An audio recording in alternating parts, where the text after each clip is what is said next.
প্রতিদিনই নাকি বলে জাহাজ আসতেছে বাংলাদেশে।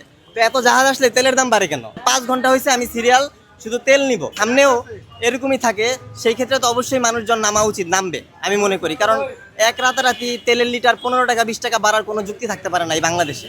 এখানে যে পাম্পের মালিকরা, তাদের একটা সিন্ডিকেট আছে, এতদিন হচ্ছে যে এরা তেল ছাড়ে নাই। এখন মনে করেন রাতারাতি এই যে 15 টাকা 20 টাকা লিটারে তেলের দাম বাড়াইছে, এটা কিন্তু আসলে একটা দেশের জন্য আসলে খুবই একটা দুঃখজনক ব্যাপার যে এক রাত্রের মধ্যে 5 টাকা 10 টাকাও না, 15 টাকা 20 টাকা লিটারের তেলের দাম বাড়ছে। এখানে সরকারের যতটুকু না ব্যর্থতা, তার চেয়ে মনে করেন যে পাম্পের যে মালিক, তাদেরও কিন্তু আসলে এখানে অনেক বড় একটা সিন্ডিকেট কাজ করছে। বিধায় মনে করেন যে এই জিনিসটা আসলে হয়েছে। অন্যান্য দেশে কিন্তু এই বিষয়টা এখন পর্যন্ত হয় নাই। যুদ্ধ তো বাংলাদেশে না, ইন্ডিয়া পাকিস্তানেও না, ওই দেশে তো তেলের দাম বাড়ে নাই, শুধু বাংলাদেশে কেন বাড়লো? আসলে এখানে হচ্ছে সরকারেরও অনেক গাফিলতি আছে, পাশাপাশি হচ্ছে আমাদের জনগণ চেষ্টা করতেছে তেলের ইয়াটা করার জন্য, কিন্তু সরকার এটাকে আসলে সিস্টেমের মধ্যে রাখতে পারতেছে না।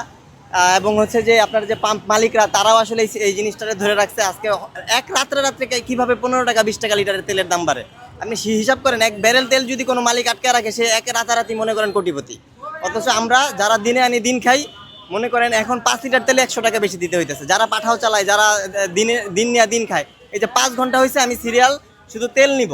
এবার হিসাব করেন যে একটা মানুষ যদি 5 ঘন্টা 6 ঘন্টা লাগে আর তেল নেয়, ওই লোকটা যে পাঠাও চালায় বা যে দিনে মনে করেন রাইড শেয়ার করে, সে কিভাবে মানে তার ইনকাম করবে, কিভাবে তার ফ্যামিলি চালাবে, আর কিভাবে সে চলবে? সরকার যদি এটা মানুষকে নিশ্চয়তা দেয় যে না, এই যে যুদ্ধ চলতেছে, এই প্রবলেমটা সমাধান হলে তেলের দামটা আবার আগের মূল্যে নিয়ে আসবে, সেই ক্ষেত্রে হয়তো বা দেশের মানুষ সামনেও এরকমই থাকে, সেই ক্ষেত্রে তো অবশ্যই মানুষজন নামা উচিত, নামবে আমি মনে করি। কারণ এক রাতারাতি তেলের লিটার 15 টাকা 20 টাকা বাড়ার কোনো যুক্তি থাকতে পারে না এই বাংলাদেশে। হ্যাঁ, আমি দেখতেছি প্রতিদিনই নাকি বলে জাহাজ আসতেছে বাংলাদেশে।